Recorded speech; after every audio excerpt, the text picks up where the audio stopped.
پروردگار نے جب اپنا خلیفہ چنا، جب اپنا وزیگرینٹ اس پلانٹ پہ نامینیٹ کیا، تو اپنی تمام تر مخلوقات میں سے انسان کو چنا، حضرت آدم کو چنا جو انٹائر مین کائنڈ کو ریپرزینٹ کر رہے تھے. اور مجھے بتایا گیا آپ کے ٹاپکس میں سے ایک ٹاپک حضرت آدم علیہ السلام بھی تھے.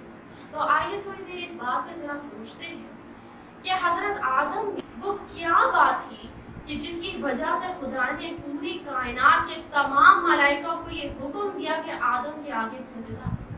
وہ ایسی کیا بات ہے؟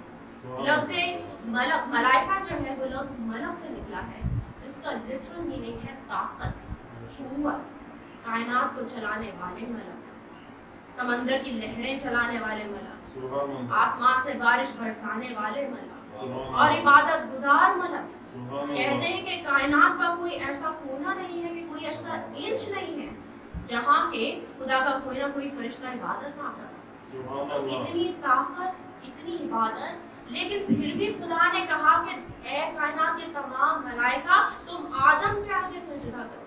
تو آدم میں ایسی وہ کیا بات تھی؟ تو اس کا جواب ہمیں قرآن میں ملتا ہے کہ جب دونوں کو کمپٹیشن کیا گیا، تمام ملائکہ کا اور آدم کا، حضرت آدم کا، اور جب کمپٹیشن کا رزلٹ آیا تو کمنٹری اگر ہم دیکھیں کہ ملائکہ نے کیا جواب دیا، تو کہتے ہیں کہ اے پروردگار ہمیں تو صرف وہی آتا ہے کہ جو تم نے ہمیں سکھایا ہے. تو لہٰذا جو ڈسٹنگوشنگ فیکٹر ہے وہ نالج ہے، وہ علم ہے. اور اس سے بھی اگر آپ مور اسپیسیفکسٹی میں جاتے ہیں تو وہ جو اسپیسیفک چیز ہے وہ ہے لرننگ اسٹائل. کیونکہ فرشتوں نے کہا کہ ہمیں صرف وہی آتا ہے کہ جو کہ تم نے ہمیں سکھایا ہے. یعنی فرشتوں کا جو لرننگ اسٹائل ہے وہ ہے ٹریڈیشنل، روایتی، یعنی اس میں اضافہ نہیں ہوتا. ان کو جو فیڈ کر دیا گیا ہے ریوارڈز کی طرح، وہ بالکل ویسے ہی چلتے رہتے ہیں، ویسے ہی تا قیامت تک وہی چیز کرتے رہتے ہیں، کیونکہ جو کہ جیسا ہو چکا ہے.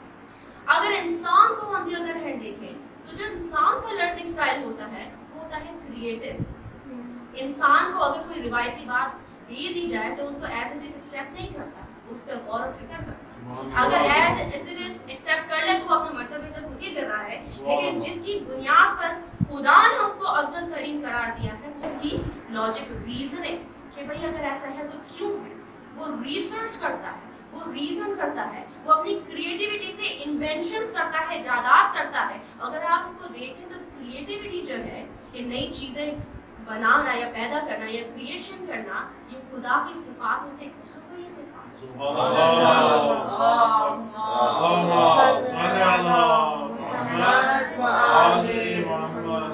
جبھی تو اسے کریٹر کہا جاتا ہے، خالق یعنی کریشن کرنے والا. اور یہ صفت جو ہے اپنی خدا نے انسان کو دی اور اس کی بنیاد پر اس کو اشرف المخلوقات ہے.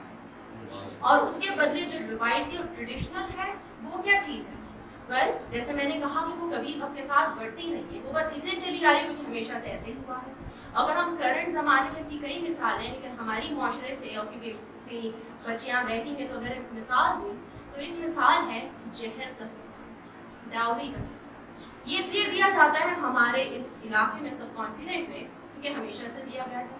لیکن اگر آپ اس کی لاجیکل ریزننگ دیکھیں، اتنی دنیا کے ٹاپ ایجنسیز نے اس کے اگینسٹ لکھا ہے، اس لیے کیونکہ اس کا جو امپیکٹ ہے وہ ہماری اکانومیکل کنڈیشن پہ بہت نیگیٹو ہوتا ہے. کیونکہ ہمارا ملک ایک غریب ملک ہے، ہمارے والدین کے جتنے بھی والدین ہیں ان کے پاس ایک لمیٹڈ بجٹ ہوتا ہے. تو جب ہمارے ان ممالک میں جہاں جہیز کا سسٹم پریکٹس ہوتا ہے، وہاں جب بیٹیاں پیدا ہوتی ہیں تو والدین کے پاس ان کی لمیٹڈ ریسورسز میں سے دو ہی آپشن ہوتے ہیں، یا تو بیٹیوں کو تعلیم دی جائے، تعلیم کا جہیز دیا جائے، یا پھر ان کی شادی کے سارے اخراجات اٹھائے جائیں. کیونکہ ایک غریب ملک ہے، لمیٹڈ ریسورسز ہیں.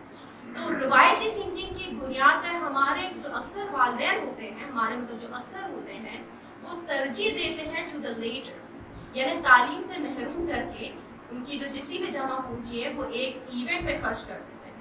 اور یہی وجہ ہے this has been passing as one of the main reasons کہ ہمارے ملک میں جو فیمیل لٹریسی ہے is one of the lowest in the entire region. تو یہ ایک روایتی ایگزامپل ہے کہ ہم ریزن نہیں کر رہے، ہم سوچ رہے ہیں.